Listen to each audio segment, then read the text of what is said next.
When I went to college, I double majored in finance and economics, and in my econ degree, I got like a very standard Keynesian economics type education. And I was lucky enough to have been introduced to Milton Friedman when I was 18. And that led me down the rabbit hole of not just Austrian economics, but monetarists and a lot of just basically non-Keynesian type literature. So I had a lot more perspective on, oh, there's a ton of debate about theories of value, how an economy should be run, what is the best way for a government to participate in that economy, what is the best role of money. I wasn't nearly as deep into money as I did after I discovered Bitcoin, but I was deep enough to know that the way that the current system worked is inherently flawed. And I just always kind of assumed that that's the reality that we live under. I was very nihilistic, and I got a job in private equity because that's something that benefits very significantly from how the current structure is working. And I was just like, okay, well, this is how it works. This is how you play the game. We don't really know how it ends. Eventually, it ends from some sort of political reason, and it shifts over to a new political power, and the same game continues, and that's the story throughout history. And then it was like I came across, I can't even remember what it was today, but I came across some sort of Reddit post that was talking about Bitcoin as, this is an alternative to central banking. And that is what piqued my interest to make me study it. And that concept has piqued millions and millions of people's interest around the world to make them study it. That type of a concept has intrigued some of the largest financial institutions in the world today. There's all these different reasons that people are attracted to this industry, but this is the story of monetary value, and this is what attracted me into the industry. And yeah, let's walk through it. Okay. Okay, what is the purpose of money? Anybody have an answer? To move value through time. Yeah, and space, and scales. Yeah, that's a good definition. I think money is this really complex thing to people because its value is implicit within the economy. And like what I mean by that is, the clearest way to do it is to like stress the model. So you say, okay, what if we remove money from the picture? How do we conduct trade today in like a barter type system? It requires significant labor and capital and time in order to conduct trade. It would be very slow. It would be very hard for us to transact. Our global system of trade would cease to exist. All the efficiencies and specialization that we gain today are ultimately born by the efficiency of having some sort of standardized form of medium of transaction. And that's ultimately the purpose, is that it reduces the friction, all of that labor and capital that we need in order to conduct trade. So at the furthest extent, we have this very high cost of trade, and the better and better money gets, the lower and lower that implicit cost becomes. So money increases trade, and by doing that, we can ultimately increase specialization. Now all those people who are spending time trading things can spend time building things. They can cure cancer, they can build AI models, they can do whatever they want. That increases the productive capacity within an economy. That's very good. And that increases wealth. And that makes society build more capital, and we have more things to work off of, and the cost of things should be going down based on that phenomenon. And everybody gets more time to spend doing things that they want to do, not things that they don't want to do. So money is kind of this foundation that enables the creation and trade of all of their goods and services. And it reduces that implicit cost depending on how efficient it is. And throughout history, we've had different goods emerge to fulfill that purpose. What does it mean when we say money needs to be backed by something? Means you can't inflate it. I mean, maybe you can inflate it, but you cannot evilly, falsely inflate it by making more of it out of nothing. Does anybody else have an answer? It's a concept from a fiat, like a fiat over gold or whatever. Value. It's It means you don't understand money. Mm-hmm. It means like in times of dire need, there's something else to fall back to just in case. Something needs to be backed by something. So Otherwise, it doesn't have value. So like the origination of the term backing emerged when we had forms of like derivative money. We had some sort of receipt that was based on a commodity, because money naturally emerged prior to using commodity monies, technically speaking. In antiquity, debt was the original form of money, right? I do you a favor, you do me a favor, we don't transact today, and that was the origination of it. Commodity money reduced the need for trust that's inherent within debt. And so it's really interesting because there's arguments that like the Neanderthal to Homo sapien evolution was largely predicated upon the ability to start using money. Because one of the most noticeable differences between those two subgroups of humanity, was that Homo sapiens organized in much larger structures and were much more specialized because of that, is at least the assumption. And it's really interesting because we actually can trace a lot of forms of money to the original Homo sapien groups that we studied. And the logic is that these forms of commodity money reduce that altruism that was kind of necessary in the other societies of, hey man, you know, you give me a little bit of your kill today and I'll give you some tomorrow, and then he doesn't and the other guy starves. So by using a form of money that allowed them to transact today, instead of having that form of trust, they could scale their societies much more largely, and then they could ultimately produce things that were much more valuable. So it's a really interesting idea of how like commodity money emerged. And then commodity money had these different properties, these things that made it a good form of commodity money. And throughout all these steps in that, we saw money evolve to this form of derivative money. And that's what we're gonna get to today. But let's start with this really big beast. Who here has seen this before? So this was like the most famous thing in the book. And I don't know why, because it's hideous. But yeah, so okay, let's just walk through this thing. This is a cool chart. So the title, The Dimensions of Money Through the Process of Convergence. So at the top we have the most saleable good. That's Carl Menger defined money as the most saleable good. This was in like the early 18th century. Carl Menger was the father of the Austrians, based out of Austria. There's another guy, William Jevons, who was in England, actually, who was also kind of a father of that movement. But Carl Menger is kind of accepted as one of the fathers of the movement. And he defined that as that which has the lowest rate of declining marginal utility will be chosen to facilitate indirect trade. Declining marginal utility, who knows what that means? It's declining. Less useful the more there are. Yeah. But the lowest rate of that, it holds its value the longest. Boom, Sue. Front and center. Wow. I need some gold stars up here. Okay. Yeah, so it holds its value the longest. That's basically what that means. So like a good way of conceptualizing it is there's all these goods and services in the world, and some of them have lower declining marginal rates of utility than others. So pizza would be something that has a really high declining marginal rate. The more pizza you consume, it gets drastically less valuable to you. Something more in the middle is like housing. You could have one house, pretty much all the value you get out of that house comes from the first house. You can have a bunch of other houses, those are great, but it pales in comparison to the value of just having your first piece of shelter. Energy is something where that's an area where we'd probably have a much lower declining marginal utility. But money always kind of converges on this commodity that has the lowest rate of that, because money is the good that people want most often. If a genie came into the room and said, what can you have the most of? You would obviously want money because it's the most saleable good. So that was kind of the definition of that. And then when we think about this concept of saleability, you can break it across the three different dimensions, and you say, okay, well, money can be very saleable over time, it can be very saleable over space, and it can be very saleable over scales. Over time, you guys have seen these three purple, yeah, you guys have seen these three purple boxes before, the three functions of money, pretty commonly accepted idea at this point. And you can kind of think about these things as existing within the three dimensions, right? Like a store of value, a money that's a very good store of value, it moves value across time very, very well.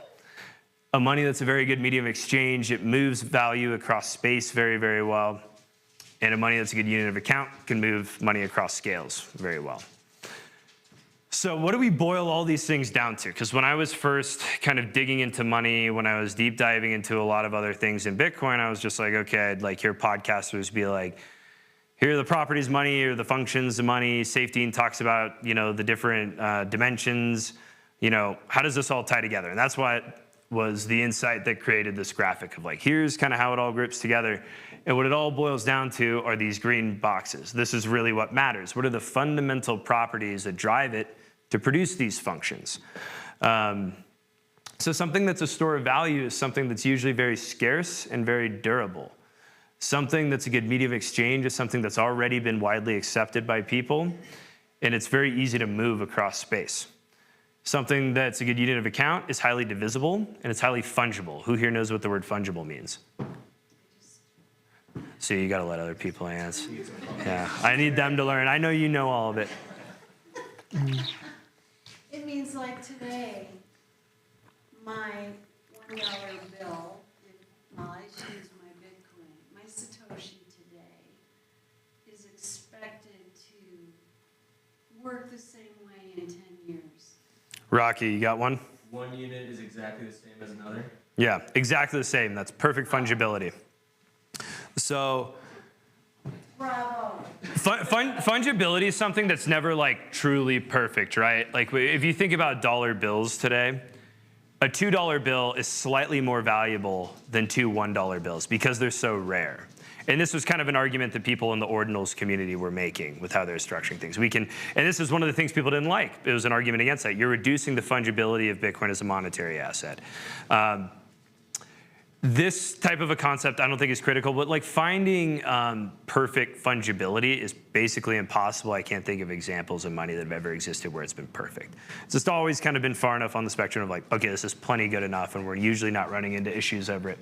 So by understanding these properties, we can say like, okay, given these properties, this is what makes very good money. And then we look at these cycles of evolution in money. Well, I guess sorry, I mixed up this presentation. I'll go here first. So we can see like there were all these primitive forms of money where people found natural commodities and goods that were, just respective to their geographies that fulfilled these properties better than anything else they really had around them. And that's kind of what they naturally converged upon as money. And there's tons of examples. Different authors have put all these different examples of, beads, bones, flints, furs, weapons, all these different things. Here in the US, like the Native American tribes did quite a bit with like buffalo bones. That was one of their primary forms of transaction, particularly across tribes, because those were very scarce, because buffalo were one of the more scarce assets. And all these primitive forms of money held these fundamental properties, and then we came into the precious metal era, and we're like, okay, well, precious metals are vastly more scarce than anything else that existed. And I honestly don't think that a lot of these societal decisions were some sort of like conscious effort by anybody. I think that there was a natural convergence that happened in society over time just simply because it was rare and people desired it. And it eventually became widely accepted and owned by a lot of people. And that's how the convergence piece goes. So that is the private interest. That is the private incentive for monetary adoption, in its simplest form, how it would work. The agency problem. Who knows what the agency problem is? Rulers, politics, So like the definition, when there's a conflict between a principal and an agent, the agent will take advantage. So when you trust somebody to do something for you and they have a conflict of interest with you, then they're gonna act in their self-interest, not in your interest. And a good example of that's like a courier. If you were to hire a courier to deliver some sort of mail for you, maybe it's some sort of documents that, they stand to gain no benefit from stealing these from you. They're gonna pay them $100, they're probably gonna deliver it. You hire them to go deliver $1 million cash in a bag for you, you're probably not gonna get that delivered. And that's one of the points that I make in my book, is that one of the biggest issue money's had throughout history with this is that money has been more subject to the agency problem than anything else in society. And that's because it's the most saleable good. It's in everybody's interest to take it. And that's not true of any other good. And so we've always had these issues throughout the evolution of money of where when we have intermediaries get involved in it, they take advantage in a variety of different ways. So like in my book, I point out kind of like the 3 ways that intermediaries get involved, and that's through like its production, through its storage, and through its verification. So yeah, money is the most saleable good. It's more subject to the agency problem than any other good. Here's an example of coin clipping. I'll get to that in a couple slides. So the centralization of production. So when money was in primitive society, there was a lot of very parallel aspects to it that there are with Bitcoin. It was largely decentralized at that point in time. Everybody was creating money themselves. They were storing it upon themselves. They were verifying it amongst one another themselves. And that's ultimately what Bitcoin aims to achieve, is for everybody to be able to produce it themselves if they want, to store it themselves, and to verify it themselves. And throughout the evolution of money, we have this trend where, well, we can get more efficient properties in money if we centralize into one of these functions. And the first was like production, where we're like, okay, precious metals are much better, but not everybody can go and smelt gold bars. So we're going to have people who are mining and people who are smelting, and they're going to be very familiar with that. And there was definitely degrees of fraud where people would actually dilute the contents of the metal. And that's the agency problem, seeping into that function. And then the next big evolution in precious metals was to actual coinage systems. And coinage systems didn't emerge from governments, they emerged in a private world. It was actually a lot of merchants that started creating standardized coinage. They're specialized in trade. They conducted trade very frequently. They said it's a lot simpler for us, rather than shaving off chunks of a gold bar every time we want to transact and losing flakes and things like that in the process. If we standardize the weights, it's a lot more efficient. People can conduct trade more efficiently. So it was good. There's an efficiency improvement. It increases the divisibility of it, and increase the durability of it as well. But the problem is merchants became very specialized in how to verify a coin. And it departed from when people would trade, they'd say, we're going to use this weight to conduct the trade. It would be, we're going to use this coin, which is supposed to represent this weight, but actually is a little bit less than that weight over time. And that's when the process of coin clipping emerged, where they would shave little, tiny, unnoticeable, immaterial forms of pieces off of coins in trade. And you accumulate enough of those and you can create new coins yourself. And that's just de facto inflating the supply. You're just dividing it more and more and increasing the units without increasing the actual weight. So that was an example of centralization on verification, but where the issue really got exacerbated was when governments were like, okay, we need to control this form of verification because the merchants are taking advantage of you. And like the kings of Lydia, and like there's some history around this, around like 600 BC were one of the early examples of this, where they tried to monopolize production and coinage of money based on the idea that the merchant class was, taking advantage of people. And governments had the exact same conflict of interest that the merchant class had as well. The agency problem doesn't go away. And so the exact same thing happened, but just at a much more significant scale. And that's kind of one of the primary, if you read my book, you can go into like the Roman Empire, and we have, numerous examples of how they would dilute the coins, they would clip the coins, they would do all these different things to ultimately make you think it's worth something and make it worth a little bit less than that actual weight or that value of metal that's in it. So the centralization of storage and verification was like one of the earliest aspects of centralization over money. And then with, centralization of production and verification. But with centralization of storage, I'll take a step back. So monetary history is very complex. There's all these books that exist within Bitcoin right now where people try to say like, this is monetary history. The reality is that there's only so much we know about all of it, and it was happening all over the world. A lot of what I focused on in my book was directly related to the West because our modern banking systems are all derived from what emerged largely within England at this period of time. And that's very relevant to us. There's actually a lot of things happening in the East that were much further ahead of the West when it came to some of this monetary evolution.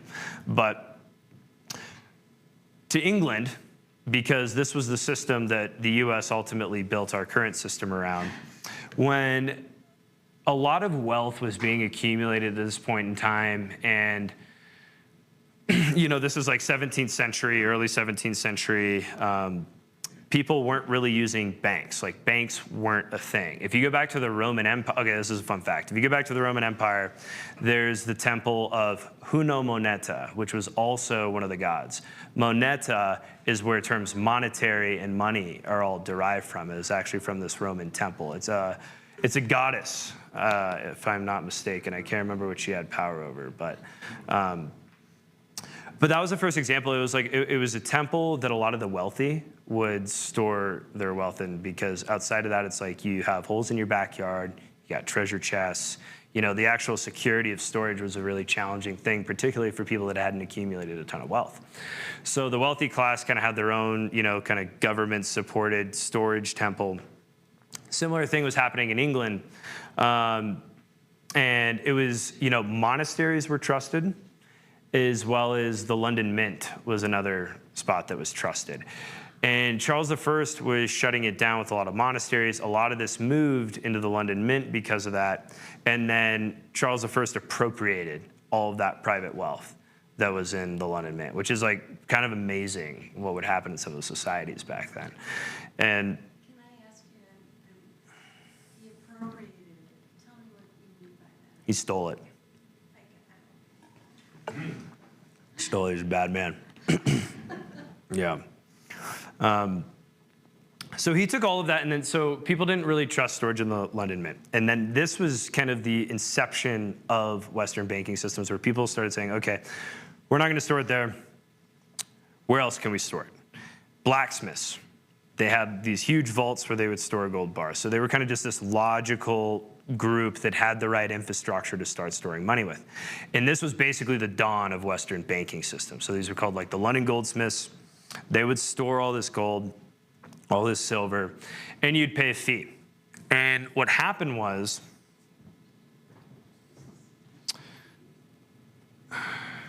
yeah, this is cool. I've never talked to this graphic before. My sister made fun of it when I was writing it. I thought it was good. I made it in PowerPoint. It's a good graphic, yeah. It's a good graphic. Got my little guys. Yeah, they're all different colors. Right, yeah. At one point, they were all the same color. And I was like, no, let's make them different colors. So, okay. This little gold guy right here is a depositor. Depositor puts his gold into the vault. The banker, who's the guy who controls the vault, or the goldsmith, he gives back a receipt to the depositor. And then the depositor would trade that receipt with other people and get goods and services. So that's step 3. And then we go to step 4. So that's all happening over here. And simultaneously over here at step 4, the banker is giving another receipt to another person, and that other borrower is just promising to pay that receipt back. So at one end, you have bankers giving receipts for gold, and at the other end, you have bankers just giving out receipts. And the reality of the system was actually a lot more complex than this. I won't go into it tonight, but like there is an interesting professor. It was at I'm going to butcher the name, but it was a Japanese university, and he kind of deep dove into it. But it was interesting because some people he was making the argument that a lot of the legal complexity around bankers issuing these receipts is because they thought that it was very hard to attribute ownership of the receipt to the gold, and that was actually a form of legal protection to their depositors, that if the government ever tried to use the legal system to go after them, it would be very hard to identify the actual owners of it. Similar to like how modern trust systems work, where like a trust isn't effectively owned by anybody, and you can kind of like put ownership into limbo. So that's really interesting, kind of a rabbit hole about how fractional reserve banking emerged. But nonetheless, bankers started issuing more receipts because of a variety of incentives on top of the amount of gold that was stored in vaults. And what happened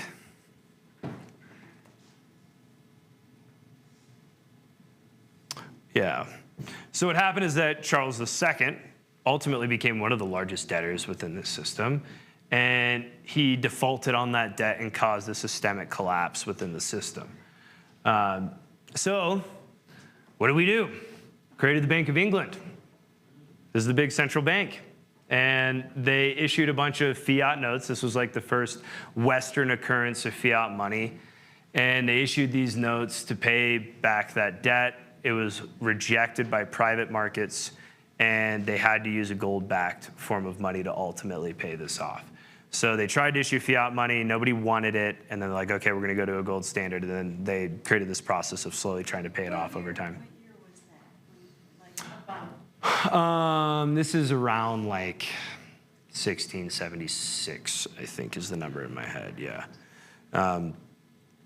So that was kind of the dawn of the first like Western central bank, and it was designed to basically pay off a government default within a private banking system. So I'm going to talk about this for a minute. Like, who here thinks fractional reserve is bad? Yeah. Yeah. So it's interesting because it's hard to define what bad is. Like, people choose to do fractional reserve naturally. And there's a lot of time I can spend on like the history of banking systems and how it ultimately emerged. But the reality is that fractional reserve banking systems were always a natural private phenomenon. And the question is if you were to ask this to like some Austrian economists, there was a lot of debate around this topic, but do you think the government should intervene in a hypothetical scenario to eliminate fractional reserve? And there's some people who believe that, like Rothbard believed that, which I think was very contradictory to a lot of his other beliefs. Some people had different opinions on it throughout their careers. But the idea that fractional reserve won't emerge on a Bitcoin standard is a really interesting question. And it's something that people are debating a lot in the industry, and it's something that I write a lot about. The burden of proof is on us to say that it won't, because history says that it will. And that's one of the most interesting concepts, I think, is that when we think about how this fractional reserve system emerged, and if you look at how some of the other fractional reserve systems emerged throughout history, there were systems that actually functioned reasonably well until governments started to get involved. And it's very self-evident in this system that like the Bank of England pretty much destroyed how the fractional reserve system of the Goldsmith bankers was working. There's other ones where there's a little bit more gray area. And then there's some where it's very evident that because it was hands-off, these were successful systems that lasted for centuries, had very little defaults. So like the Scottish free banking system and the Canadian are kind of the most cited examples around that. But like the Scottish system lasted for about 150 years. Even through periods of war, it was still remaining solvent, which is wild because the amount of credit expansion that occurs during war is massive. And there's about a total throughout that history, and you have to adjust all this for inflation, so it's much more significant, but it's about 32,000 pounds effectively that were lost to owners. Doesn't mean that banks didn't go bankrupt during that, but they're typically bought by a competitor. And that's how businesses should work, right? Like you lose, the shareholders lose, some of the creditors get wiped out, maybe all of them, and then you get gobbled up by a competitor for what's left. And that's how a lot of these systems function when people got too risky, and that's good. The point is to not have depositors lose their money. Is it ideal to have money be issued by issuing more receipts on top of a scarce asset than exists? Of course it's not ideal. I think it largely existed because information wasn't transparent. To the point about the trust structures that I mentioned earlier, there was actually a legal reason for why people kind of wanted to do it. And the ability to move gold was just significantly harder. The ability to store gold was significantly harder. And that's one of the reasons that we've been centralizing a bunch of these different functions and intermediating them over time. So throughout this kind of evolution of money, at each stage of monetary evolution, we traded trust for efficiency. And we didn't really understand, it wasn't a conscious decision, it was just a natural phenomenon where because information is very opaque, because people don't understand exactly what's going on, we naturally make this trade-off within markets. And we entrusted our money more and more to agents. So as we've expanded into what was from a coinage system to more of a fractional reserve system to eventually fiat systems, which fiat systems don't really last very long. They're kind of a quick little blip towards the end of a monetary structure. Today, we stand with a central bank that's existed for over a century, very, very significant in terms of how long certain periods of central banks have existed throughout history. The Swiss central bank is the one that's effectively been the oldest and actually has sustained for the longest period of time. But today we stand with this system that's existed for a long period of time, off the gold standard in the 70s, which many people here are familiar with. Global debt to GDP is the highest that it's ever been in history. We have globally coordinated central banking, which has not happened before. This is completely uncharted waters where we have, Jerome Powell calling up Lagarde, calling up, the head of every different central bank and saying, we all need to coordinate our monetary policy in a similar way. So if you're going up, I'm going up. If you're going down, I'm going down. And everybody's doing the same thing because you can't create an escape valve. If they all start contracting or they all start acting in a different manner, then that creates an escape valve within their structures and it can create more disorder. So that's because information is more transparent today. It's so much harder for them to conduct this type of business. And that's kind of where I think we're going with a lot of Bitcoin. Information is getting more transparent, and the idea of, will these fractional reserve type systems be able to exist under that is going to be hard to say. But what we do know is that there's a particular property about Bitcoin that really changes the game for all of this. And this was like the primary argument in my book, is that we had these 6 commonly accepted monetary properties, and Bitcoin created a 7th. And that's, we can take these properties and we can make them immutable. We can actually make a truly neutral system, something that can't really be manipulated, and it can maintain a very high degree of efficiency. When you compare Bitcoin to how, its modern comparable base layer monetary systems works, it's vastly superior in every way, shape, or form. And it has this characteristic of immutability, which should be a monetary property that we see going forward in the future. And, it's like, what does that really mean? So I think, what got me excited, what got me to leave everything I was doing, get involved in this industry is we have always had this utopian vision that there could be some sort of neutral monetary order. A lot of war, conflict, distribution of resources, a lot of political games happen that are completely unnecessary and a deadweight loss to society because there is no way for individuals to operate in a monetary system today without trusting some sort of government. Today it's the US. And we're very dominant. We're the healthiest horse in the glue factory for a lot of different reasons. And that's something that just naturally becomes unsustainable because of the incentives. So what got me excited about Bitcoin is that this is potentially the very first neutral system that could emerge in history. And I don't think we're capable of understanding how much wealth that's going to enable for a society. I think it's the most important thing in the world. I think it's going to vastly reduce the amount of war that would exist. And not as much for the argument as simple as like, oh, if the government can't print money, then they can't finance war. but more for the argument that a truly neutral system will disincentivize them to actually go for certain, to be as warmongering in the first place. And I think that that's the most important piece, is that always having to establish some form of monetary dominance is something that underpins a lot of fiat currencies. When a fiat currency isn't backed by something, well, wait, I never answered that question. So what does it mean when money's backed by something? And that step of the evolution of money where we said, okay, we are going to take these precious metal coinage systems and we're going to evolve into a paper-based system. Why? Well, once we had the printing press and double entry bookkeeping accounting and the telegraph, paper money was an incredibly efficient monetary system. It was moving trade all over Europe in a very rapid way. And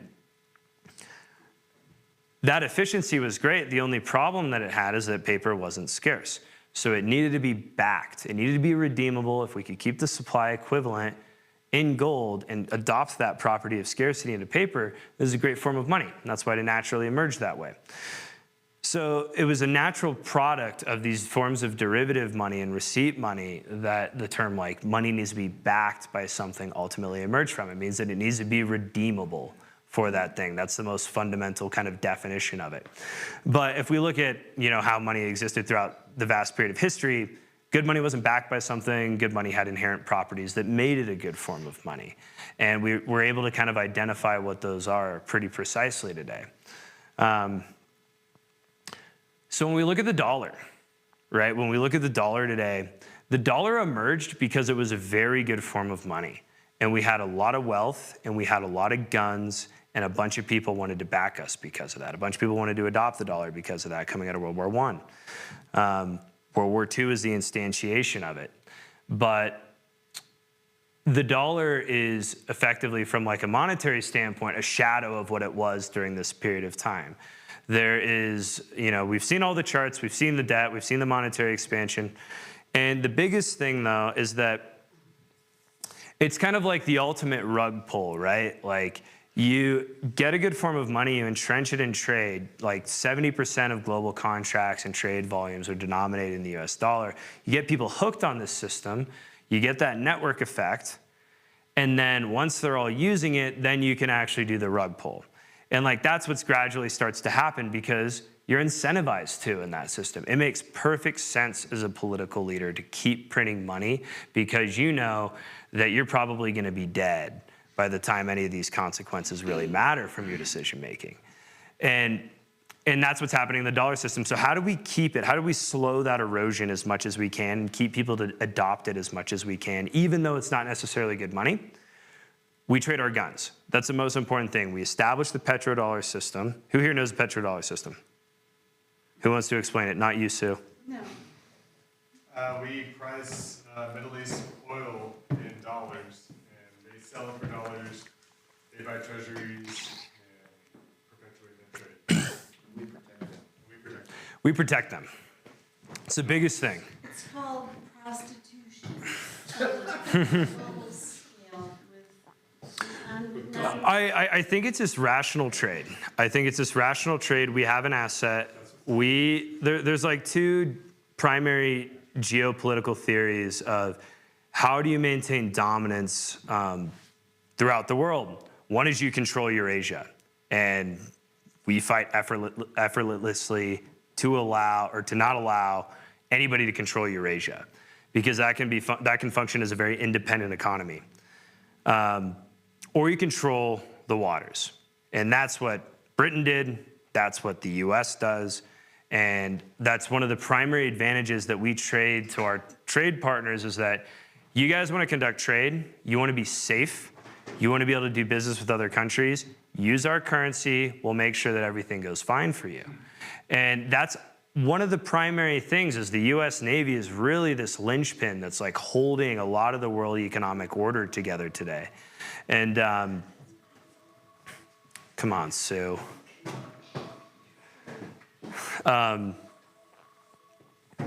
So when the dollar gets established and then we back it and we entrench it with, we put all this utility behind it.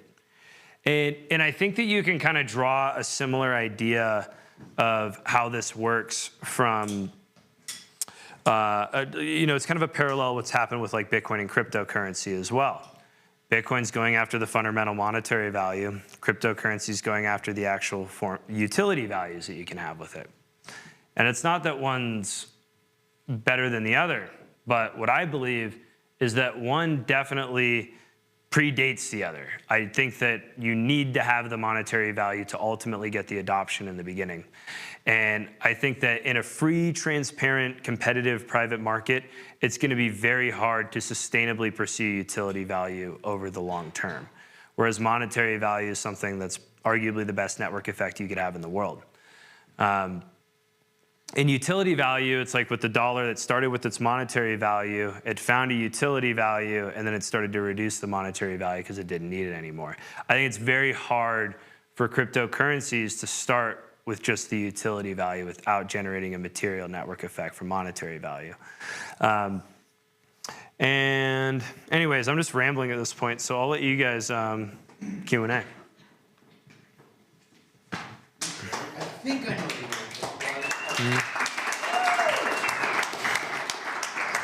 I kind of think I know the answer, but I don't know for sure. Why is it that naturally fractional reserve emerges? That's the trillion-dollar question. Can I guess? Sure. Because people would rather, if they can, let somebody else hold on to their gold and get a little kickback on it so that they don't have to sell their gold to like buy groceries, to eat food. They can make money without having to do anything. Yep. Can you repeat the question? Question. Yes. What? Yeah. What is Why does fractional reserve banking naturally occur? Yeah. So, yeah, I think that's right. So there's a bunch of different reasons, but most fundamentally, it's that within gold systems at least, or with any sort of commodity-based system, they're not nearly as good of money as moving digital accounts on a computer is. And because of that, it's much simpler to just have a system where you can do that. The question is more, when you're expanding the money supply, it's really a form of lending. That's how it's done. It's done through creating loans within the system. When your bank goes and gives a loan to somebody, it's not because they're taking money that's there or that's not. It's because they're abiding by certain regulatory requirements and they're creating numbers on their computer that's giving you money. And that's just credit expansion. So it's really a question of why does credit expand? And why through this type of means is it better than having a more constrained system? I think when people debate this topic, they debate it from the perspective of our modern economy, which it's a terrible way to look at it. There's pervasive malincentives that are spread throughout this system to where if you're trying to really fundamentally isolate the drivers, it's just too muddied. We have fiat banking that's being pushed. Interest rates are literally at like zero. You know, we have like the Fed rate, but like reserve requirements are zero. They fluctuate. They're going to have to go back down. All of these unnatural things are pushing they're pushing banks to naturally have an incentive to want to produce fractional reserve. I think if you were to go back a little bit in history and you look at kind of like a free banking type system and why it would naturally emerge, it's like, yeah, paper money is easier to trade. Banks, once notes become trusted within a system, then it's just very easy for them to issue loans through that type of mean. The argument is that the reason that they would issue more notes than they actually had for gold in their vaults, the argument is effectively that there's enough demand for that amount of credit within the market.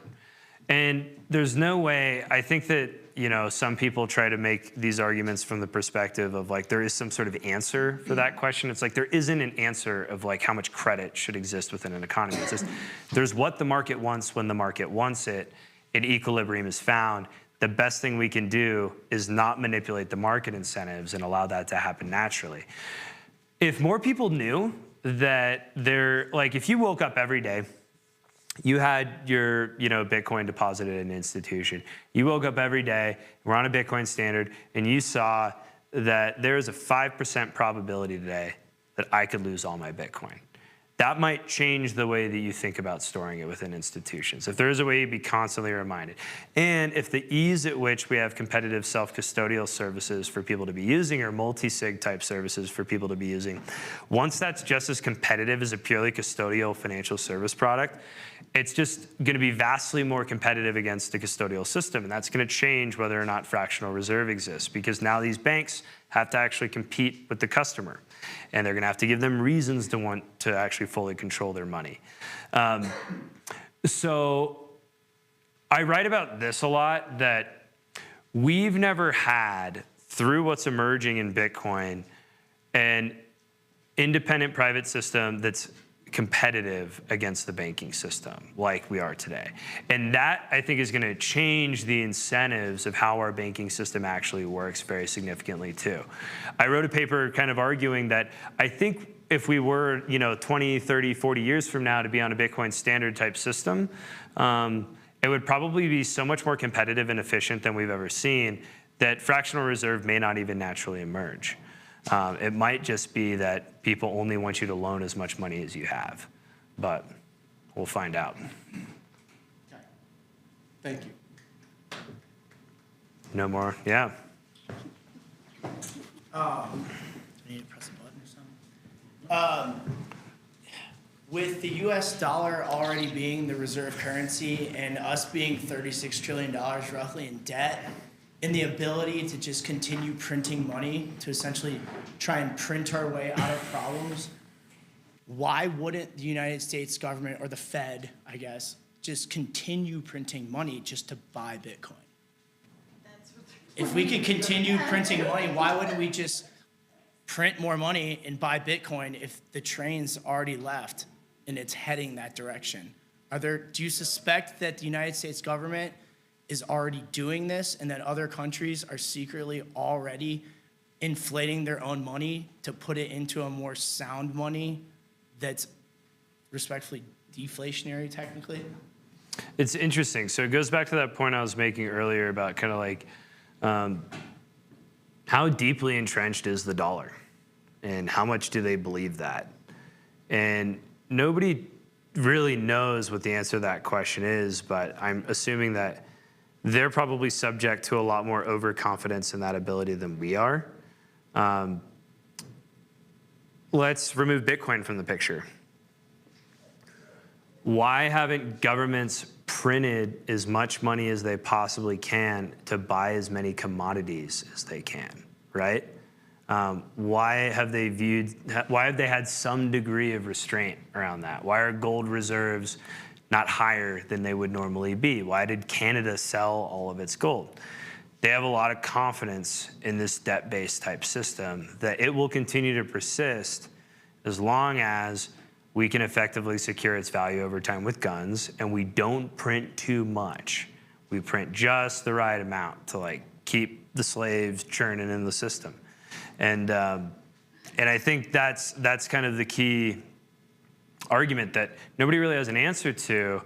But if you think about the history, the scale, the amount of effort and sunk costs that have been put into maintaining this type of a system, and to believe that there's going to be some sort of like cowboy treasury secretary and executive branch that's going to jump in and say like, yeehaw, let's just keep printing and let's just get all the Bitcoin. This isn't El Salvador. El Salvador is the size of a company, right? Like they can do a lot of things. This is the whole monetary order. So like, I don't think that they're going to be exercising that type of restraint, because if they start to, I think that they will be exercising quite a bit of restraint on an idea like that, because they haven't done it historically with commodities. And to them, just because Bitcoin's scarcer doesn't necessarily change all of that.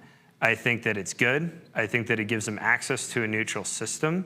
I think that they'll gradually keep moving into it. But they don't need to own all the Bitcoin in the world to get there. And I think that they're only going to believe that when Bitcoin's probably worth like millions of dollars. And still, to undermine the integrity of the currency, I think that they believe they can always point guns to still keep a head start. That's the other thing. Yeah. I feel like I wanna say something. I know you do, Sue. So it's almost like a work in progress. It's slowly going that direction, and say the further that you zoom out, there is a potential possibility that we can get to that point where they haven't done it with commodities yet. They haven't just printed infinitely just to go into commodities, but it could potentially happen at some point. Do you think that there's countries out there that are doing it behind the scenes right now that don't have the United States like stature at the top, that are already taking that position of printing their own cash, inflating their own currency to get Bitcoin because they know that we're going that direction and they're trying to get ahead of the curve? Yeah, so like that exists, right? Like I would zoom out from the Bitcoin world and I would think about it from the perspective of commodities. I think at like a sovereign level, that's kind of that's the binary framework in which they think. Are we buying debt of the guys on our team, or are we buying commodities with this, which is a much more neutral thing? BRICS nation, been talked about for a while. Dollar's going to die. Conservatives in the media, Russia, China, Brazil, all these guys are going to take us over.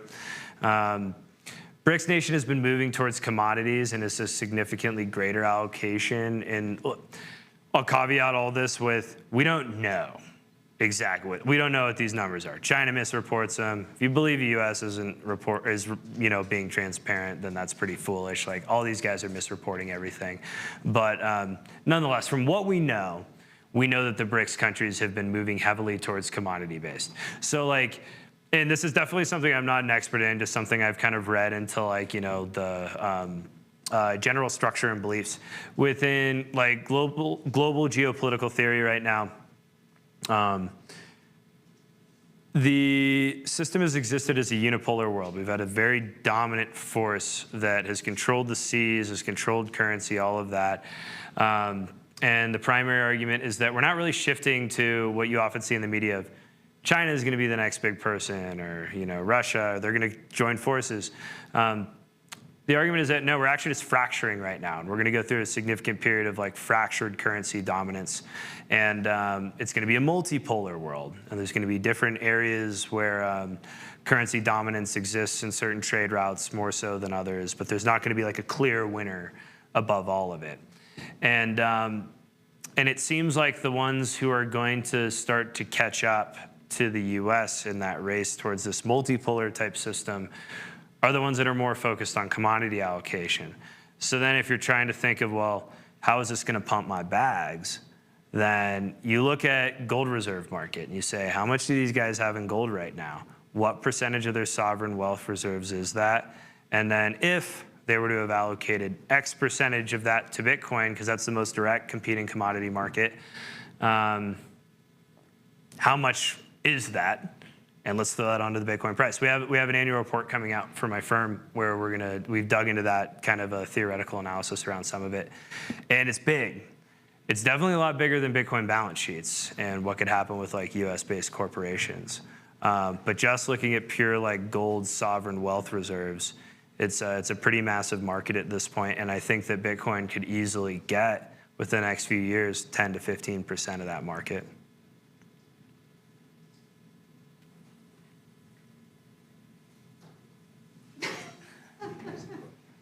Okay, am I allowed? You're allowed. Okay. I want to be, oh God, really? A fuzzy thing? I want to be optimistic, because I was known as the eternal optimist back in the day. But as I've studied this whole thing, and it's not formal education, I've just been studying this because it caught me, is that we've been the empire. And we're walking around being the empire, right? The United States, forcing other, countries to use our currency and blah, blah, blah. And the worst case scenario of people in power, with too much proximity to the money printer that benefit themselves from that has happened. I am excited. What really grabbed me about Bitcoin was the fact that it's universally available to everyone, kind of. I mean, once they have access to the internet or whatever. And that you don't have any more power if you have any more Bitcoin. You're lucky because you have more Bitcoin, but you can't control it because of all the system of the peer control, the nodes, and it's universal. Everyone has to agree if there's a fork war or whatever on changing the system. And I am excited about the fact that I hate to say this, but the United States or any other country should not be an empire. That we have a possibility of equality around the world where every nation and every community can choose what their monetary system will be, and they're not controlled by one dominant entity. Yeah, neutral system. And that's, to me, the biggest argument for Bitcoin. Yeah. So I had kind of a weird response to when Trump went to Nashville and made his announcement, because at first I was so happy that he was going to support Bitcoin, supposedly. We don't know yet. We're waiting, and self-custody and all that stuff. But then again, he wants to create his own crypto coin. But his reason for doing it is to keep America the empire. It's in competition with those guns and the wars and backing our dollar with Bitcoin to back it again and give us more power over other countries. Yeah. So I think it's a double-edged sword. It is a double-edged sword. So like to put it in comparison, I should pull up that chart. I'm a little lazy. It's fine. I'll explain it. It's so when you're a government and you want to put your money into stuff, you got a lot of money and you need to put it into very specific things that can support you moving lots of money around. So there's certain characteristics that governments look for. The deepest liquidity in a capital market is in dollar-denominated debt, and dollar as a currency as well. That's what makes the US dollar such a good reserve, is that you can sell very, very large amounts of it without moving the price in the market. And that's what governments find so enticing about owning it. Gold is way up there. It's I think the 5th most liquid asset in the world as well. That doesn't mean, liquidity means you can sell or buy without moving the price in the market. It doesn't mean it's not expensive to actually physically transact in gold. That is expensive, but it's a very liquid market because it's very deep and large. Bitcoin pales in comparison to all these things right now. If I'm the US and I were to actually consider putting a very significant amount of money into Bitcoin right now, what's going to happen to the price of Bitcoin? It's going to fly. It has very little liquidity. People are going to speculate on that. People are going to speculate when they're selling. It's not this massive, deep, entrenched market yet. That isn't something where your reserves are supposed to be something you can use in a time of crisis. Not something that when I want to go sell $500 billion or $1 trillion worth of this asset, it's going to disappear in the market over time because the value is just going to start crashing down. So that's the number one reason that a lot of countries that are of developed scale are going to be very hesitant of adopting significant proportions of Bitcoin right now. It's perfect for El Salvador. $600 million, $2 trillion market cap. That's great. And I think we're going to see, I'm amazed at how much developed economy adoption we've gotten, but I think we're going to see a lot more small scale bottom up adoption And that's going to create this critical mass, and that's going to bring us more towards this like multipolar type world where there's still going to be some people converging on a lot of different currencies, but people are just going to be starting to operate a lot more independently. And it'll be interesting to see how that starts to work from a military perspective and what kind of tensions and conflicts that's going to make. And it might become a very scary time to be alive too. I think there's a lot of like really, awesome, beautiful, freedom-enabling things that are happening right now. And but I expect the pendulum to swing back on geopolitical tensions from a lot of it in the not too distant future, and it could get pretty wild. With the global asset value, roughly 900 trillion, roughly probably closer to 1,000 trillion, whatever that is now. Yeah, these are all just like, Right. yeah. Yeah. Like generally speaking, and Bitcoin being at about 2 trillion right now. Out of all the other asset classes, including art, gold, currency, treasuries, bonds, whatever, which asset class out of the whole market share do you see Bitcoin in the next couple of years overtaking the most to gain more of that market share? So we're at 2 trillion now, and I see a global at roughly 900 trillion. Yeah. We have so much room to take over, right? Like, which one of these classes do you see any more than the other that Bitcoin will slowly put more, the value will be taking from another class into Bitcoin? Yeah. Or any of the others? I mean, I don't really have a creative answer for you. I think it's going after gold right now. Gold. I think that from an institutional perspective, that's the most dominant narrative. It's easy to sell. It's easy to buy into. A lot of RIAs around the country, and it's a massive market. I think that that's becoming a very pervasive narrative after the BlackRock ETF. BlackRock itself is like our freaking podcast and like front page on their website. It's honestly wild how gung-ho they jumped into this, how rapidly. And it's because they, do see what's going on here. It's completely unprecedented that the largest financial institution in the world would back this asset class as significantly as they had and had as much success doing it in such a short amount of time. It's completely historic on Wall Street. They're all looking at each other like, what the fuck's going on right now? Yeah. It's the best performing ETF ever, right? Ever. Yeah, so we've outperformed the history of gold. Like we're like right neck and neck with it right now.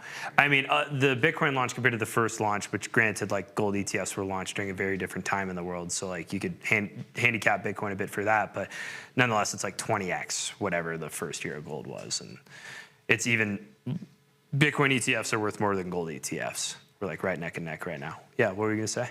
You talked about centralization of storage. And Yeah. Charles I appropriated people's wealth. Yeah.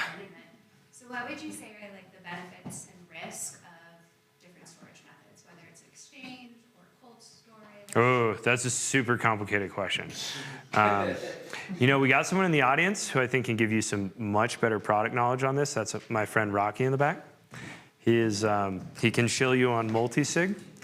And it more of like a fundamental level. So you're asking like, why use an exchange versus why use custody through a multi-sig solution, or why self-custody yourself? Yeah. The risks and maybe even the benefit of the different storage solutions. So keeping it on exchange is very simple. And it's kind of just, that's the only reason it would really make sense for anyone to do it, is that you don't have to do anything else.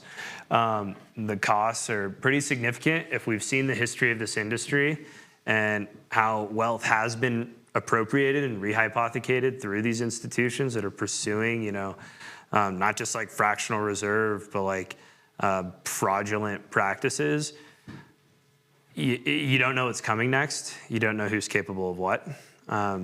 So that type of trust in like a fully custodial exchange comes with a pretty significant risk. Would you say the risk is equivalent to putting it in Wells Fargo or like a standard bank, or do you think the risk would be I think it's higher. higher? Just because of how infant the industry is. A lot of these other institutions have better checks and balances. Like if you think about this industry, these big exchanges, these are just startups that like blew up and went public. And now we got this bald guy who's like, you know, saying all this crazy crap running the show. They don't have 100 years of trial and error against custodial practices like BNY Mellon does. And these are just startups. So yeah, like risk parameters, how much insurance they have, that's the biggest thing. If you go talk to like major insurance providers, there's a company, Anchor Watch, in the industry trying to solve this issue. But when, you know, I was researching into custodial providers, they'll be like, we have $1 billion insurance, but the total amount that we're custodying is like 50 billion. And so that means if they get hacked or whatever, you know, let's say even half of it goes away and gets stolen, then you're going to get a very small percentage of what got stolen back. Nobody knows how to really assess the risk that well and that efficiently yet. So like for people to get dedicated insurance policies on custodial assets, it's very expensive right now. And there's some people who are specializing within this particular industry to say, we can find more efficient ways of measuring risk and we can price our policies more efficiently by doing so. So there's a ton of complexity behind that because like pure custodial practices aren't a horrible thing. There's plenty of institutional cases for why you want a pure custodial practice or a solution. But with as an individual, multi-sig is something that I think is probably the best risk to convenience trade-off. One of the biggest things about self-custody is that you have to create your own setup. You have to trust people in your family with certain information. You have to, you know, tell people where it is. You have to create redundancy. There's a lot of multi-sig solutions. We have guys in the room who can support you with that. Where if you, God forbid, were to die in a car crash tomorrow, your estate's still going to have access to that wealth. And there's all these other reasons that you want to distribute the risk of your keys. Yeah. I also think just you hit the nail on the head, but like a big point in like comparing Wells Fargo and all these other banks is that the FDIC insurance component, right? Because risk is just the probability of loss. And with all these exchanges, they're not FDIC insured. There's no FDIC insurance for Bitcoin. So there's that component to the risk. But another key element in just how Bitcoin works inherently is there's a fixed supply, right? There's only 21 million. And so if that exchange would go under, not to mention you're dealing, when you trust an exchange, you're dealing with layers of different counterparty risk, not just the exchange, but the country in which it operates, all these other types of risks you have to consider.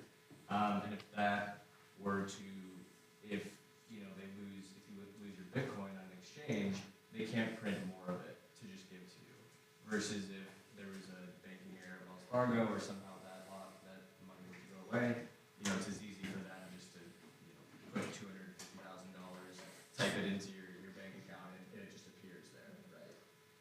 So that's a big thing. I think the overall between self-custody and an exchange is just the spectrum, the trade-off between convenience and security. When you go with a really convenient solution, there's always security trade-offs you deal with there. And then when you go with the highest security, normally it's less convenient, right? It's a little harder to get to, and that's kind of by design.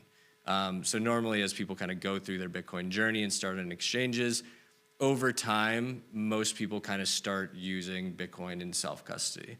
Because that's also really important because when you hold your own keys to the Bitcoin, you're holding real Bitcoin and you're taking advantage of one of its most important properties, which is the censorship-resistant aspect of it, right? When you're trusting somebody else to hold that Bitcoin for you, it's no better than just an account-level access to any other type of asset they can censor from you.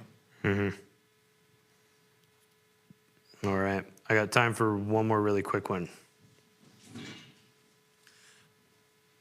Do you, with the ETFs that are out, obviously, you know, I'm working on Orange Pill with my parents, you know, getting them to invest. And for them and a lot of older folks that don't necessarily understand, you know, how the blockchain technology works, custody and all that, like, they want to go to the easy, like, easy, blah, blah, blah, blah, blah. Well, I could be mistaken, but I believe it's like 11 or 12 of the ETFs all custody with Coinbase.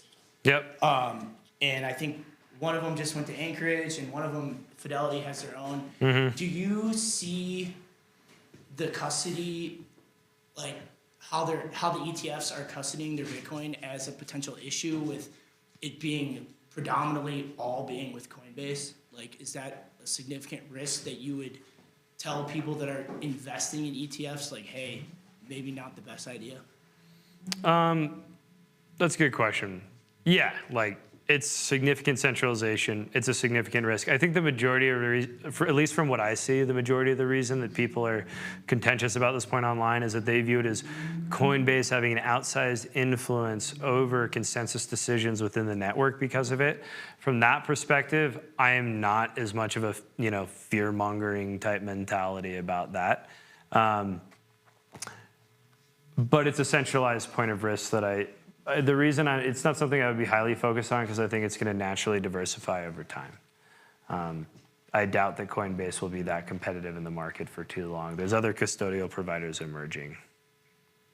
I got another real quick one. Is there a difference between currency and money? Ooh. So it's funny because in my research, I didn't find consensus on what a lot of these terms mean. I think that a lot of people believe that either the definition of currency is that it's issued by a state or that it's widely accepted. And if you think about it in the perspective of widely accepted, then yes, like money can be weird because there's like we were talking about at the beginning, all goods and services have some degree of moneyness to them. The question is how much is the degree? So everything has some sort of monetary aspect to it.